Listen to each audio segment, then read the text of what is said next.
I was lying in a hospital bed recovering from emergency surgery when my wife walked in with her lawyer and divorce papers. But this story actually starts 6 months earlier when I noticed Madison's gym bag smelled like men's cologne. We'd been married for 8 years, together for 10, and I genuinely believed we had built something solid. I'm a custom furniture maker, run my own shop, make decent money, but nothing crazy. We lived in a nice 3-bedroom house in the suburbs, drove reliable cars, took one vacation a year, the normal middle-class American life. Madison worked as a marketing manager at a tech startup downtown, made good money herself. We split bills fairly, no kids yet, but we talked about it. Everything seemed fine until it wasn't. The cologne thing happened on a Tuesday. She came home late from the gym, around 9 p.m., said the yoga class ran long. But when she dropped her bag by the door, I caught this sharp smell of expensive men's cologne, not the cheap stuff, something designer. I didn't say anything that night because I thought maybe I was crazy. Maybe someone at the gym just wore too much cologne and it got on her stuff. But then it happened again the next week and the week after that. Around the same time, I noticed other changes. Madison started leaving for the gym at 5:30 a.m. instead of her usual 7 a.m. She said she wanted to beat the morning crowd, but our gym was never that packed. She started dressing differently too, buying these expensive designer workout clothes from brands I'd never heard of, Lululemon and Alo Yoga and stuff that cost like $200 for a pair of leggings. When I asked about it, she said she got a bonus at work and wanted to treat herself. Fair enough, I thought. She works hard, she deserves nice things. Then came the late nights at the office. Madison's job had always been demanding, but suddenly she was staying until 8 or 9 p.m. multiple times a week, sometimes not getting home until after 10. She said they were working on a huge product launch and everyone was putting in overtime. I believed her because I had no reason not to. We'd been together a decade, and she'd never given me a reason to doubt her. But then I noticed her phone habits changed. She used to leave her phone on the kitchen counter when she showered or went to bed, but now she took it everywhere, even to the bathroom. She changed her passcode too. I only knew because one morning her phone was sitting on the nightstand, and I went to check the weather on it like I'd done 100 times before, and the code didn't work. When I asked her about it later, she said her work made everyone update their security settings because of some data breach. Again, sounded reasonable. The money thing started getting weird in February. We had a joint checking account for household expenses and separate accounts for our personal spending. I noticed our joint account was running lower than usual, even though we hadn't bought anything major. When I looked at the statements, I saw cash withdrawals, like 500 here, 800 there, sometimes 1,000 at a time. Over 2 months, Madison had pulled out almost $12,000 in cash. I asked her about it one night over dinner, tried to keep it casual, and she got defensive immediately. She said she was buying gifts for her mom's birthday and didn't want it showing up on the credit card statement where her mom might see it because they shared an Amazon account or something. It was a weird explanation, but I didn't push because I didn't want to seem like I was interrogating her. But the withdrawals kept happening. By March, she'd pulled out over $25,000. That's when I started getting seriously worried because that's not gift money. That's something else entirely. The breaking point came on a Saturday in early April. Madison said she was going to a work conference in Chicago for the weekend, left Friday morning, said she'd be back Sunday night. Sunday afternoon, I was cleaning the bedroom and knocked her laptop off the nightstand by accident. The screen turned on, and I saw she was still logged into iCloud on the browser. I know I shouldn't have looked, but at this point my gut was screaming that something was wrong. I opened her messages and my stomach just dropped. Hundreds of messages with someone named Blake, going back almost 7 months. The messages were explicit, talking about their future together, making plans to leave their spouses, talking about trips they'd taken, hotels they'd stayed at. And there were photos, lots of photos I'm not going to describe, but you can imagine. I sat there on the bedroom floor reading through months of lies, and I felt like I was going to throw up. The worst part was reading her talk about me to him. She called me boring, said I had no ambition, said she felt trapped in a middle-class life with no excitement, said she deserved better. Meanwhile, Blake was apparently some hotshot sales director at a medical device company, married with 2 kids, telling Madison he'd leave his wife Jessica as soon as the timing was right. I took screenshots of everything, hundreds of messages, sent them to my email, then I started digging deeper. I found bank statements in her email for an account I didn't know existed, a joint account with Blake's name on it, and they'd been putting money into it for months, $43,600 total. Money she'd been stealing from our joint account, and money he'd apparently been hiding from his wife. They were building an escape fund. I sat there until midnight going through everything, documenting it all, And when Madison got home Sunday night acting like everything was normal, I didn't say a word. I just smiled and asked how the conference was. She said it was great, very productive, and I nodded and went to bed. Monday morning, I called a divorce attorney. The divorce attorney I hired was named Rebecca, and she was exactly what I needed: sharp, experienced, and she'd handled cases like mine before. I met with her that Monday afternoon and laid out everything I had: the screenshots, the bank statements, the secret account with Blake, all of it. Rebecca looked through the evidence for about 20 minutes without saying a word, and then she looked up at me and said this was one of the most clear-cut cases of financial infidelity and marital misconduct she'd seen in years. She told me not to confront Madison yet, not to let on that I knew anything, because we needed to get our ducks in a row first. She filed for a temporary restraining order on the joint account so Madison couldn't drain it, started preparing divorce papers, and told me to keep living like normal for another few weeks while we built the case. Those weeks were the hardest of my life because I had to go home every night and pretend everything was fine while my wife kissed me goodbye in the morning and went to meet her boyfriend. Then in late April, something unexpected happened that changed everything. My Uncle Richard died. I hadn't seen Uncle Richard in probably 5 years because he lived in Montana and we weren't particularly close, but he was my dad's older brother and he'd never married or had kids. I flew out to Montana for the funeral, told Madison I'd be gone for 3 days, and honestly I was glad for the break from pretending. The funeral was small, maybe 20 people, mostly distant relatives and some of his friends from the ranch he owned. After the service, his lawyer asked me to stay behind because Uncle Richard had left me something in his will. I figured maybe it was his truck or some tools or something sentimental.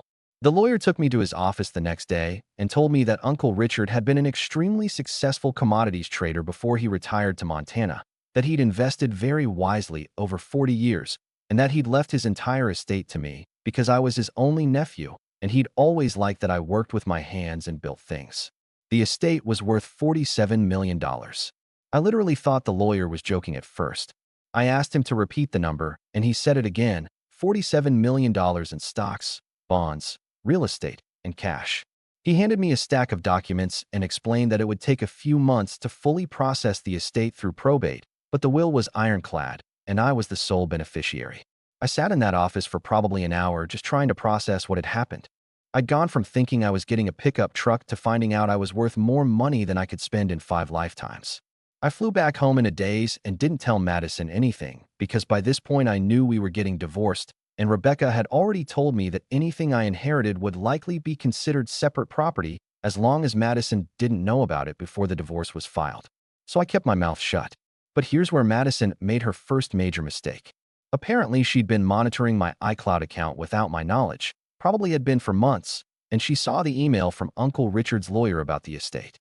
She saw the number, $47 million, and suddenly her whole plan changed. Up until this point, she'd been playing the long game with Blake, slowly building their escape fund, waiting for the right moment to leave.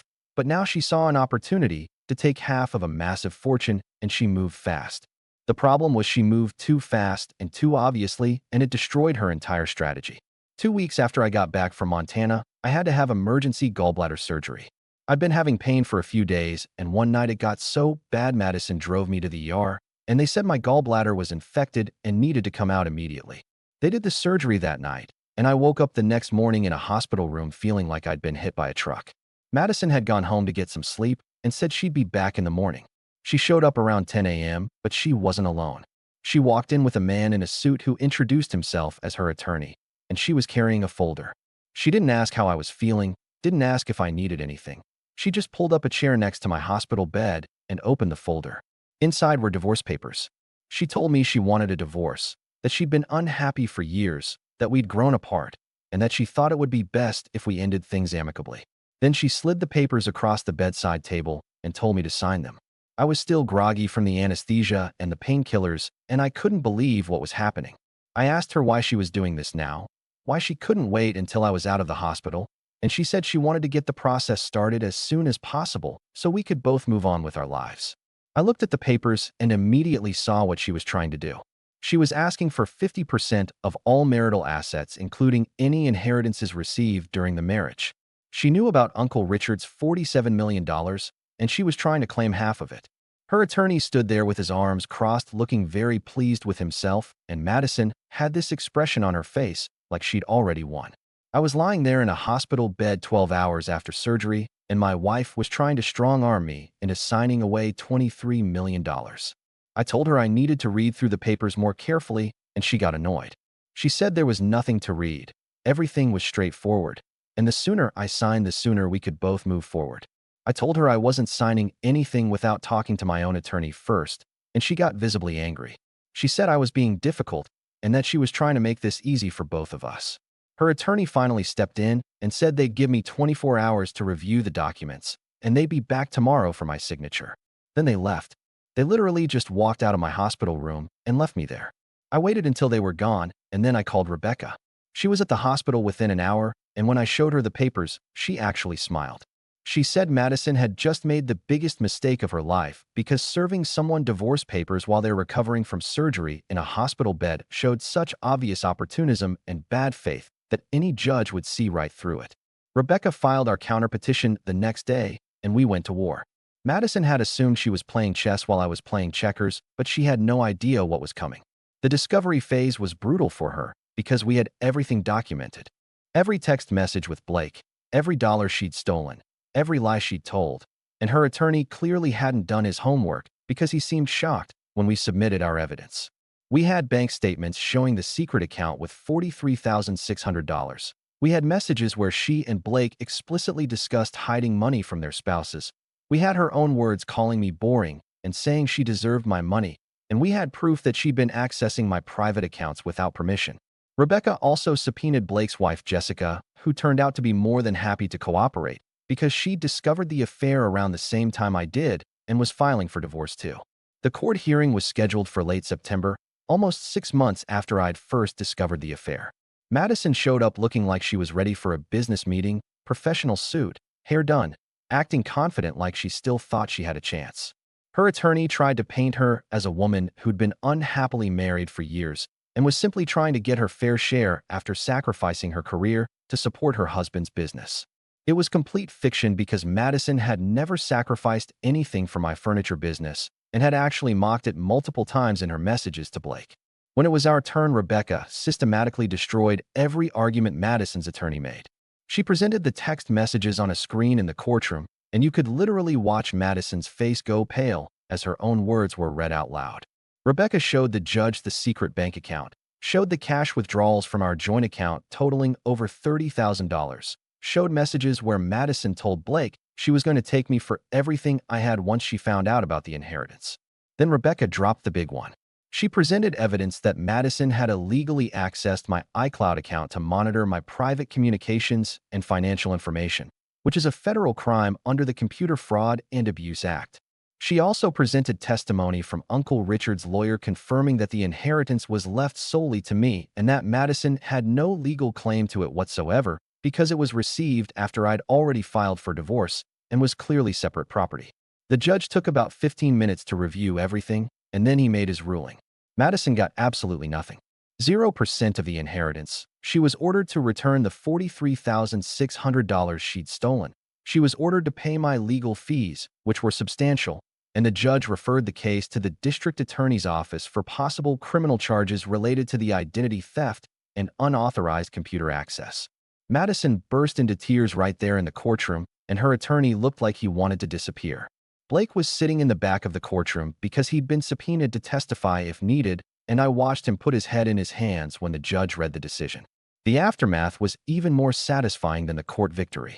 Madison lost her job 2 weeks after the hearing because word got around her office about what happened, and the company decided someone with that kind of judgment problem wasn't fit for a leadership role.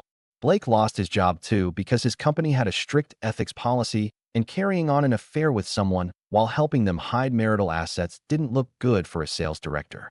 Jessica took their house in her divorce and got primary custody of their 2 kids, and Blake ended up moving into a small apartment across town paying massive child support. Madison had to move back in with her parents because she couldn't afford rent after returning the stolen money and paying my legal fees. Her friends stopped talking to her once they found out what she'd done, and her family was humiliated by the whole situation. She tried to reach out to me a few times after everything was final, sent emails apologizing and saying she'd made terrible mistakes and asking if we could talk. I blocked her on everything and never responded. Blake sent me a message on LinkedIn of all places saying I'd ruined 2 lives and that I should be ashamed of myself. I wrote back one time and told him that he and Madison had ruined their own lives by being selfish and dishonest, and that I'd simply refused to be a victim of their choices. Then I blocked him too. As for me, I sold the house because I didn't want to live there anymore with all those memories, and I bought a beautiful property outside the city with enough land for a much bigger workshop. I'm building custom furniture again, but now I can be selective about projects and only take on work I actually enjoy. I started dating someone new about 6 months after the divorce was finalized, a woman named Sarah who owns a bakery downtown, and things are going really well. I haven't told her about the inheritance yet because I want to make sure we're solid before bringing that kind of money into the conversation, but I'm getting there. My life is honestly better now than it ever was with Madison because I'm not living with someone who secretly hated me and was planning to betray me. Madison is still living with her parents as far as I know, working some entry-level marketing job, making a fraction of what she used to make, and dealing with the reputation she earned. Blake is apparently miserable in his tiny apartment, seeing his kids every other weekend and working a job he hates because nobody in his old industry will hire him. They thought they were so smart, thought they could steal from their spouses and ride off into the sunset together with a pile of money. But greed and betrayal have a way of destroying everything they touch. Madison assumed I was broke, assumed she could cheat and steal, and then take half of everything when it was convenient for her, but she gambled on the wrong person. She could have just asked for a divorce honestly, could have walked away with her dignity intact, but instead she chose to lie and scheme, and now she has nothing. Sometimes karma doesn't need any help, it just needs patience. What do you think about this story? Let me know in the comments, drop a like, and don't forget to subscribe for more real-life stories.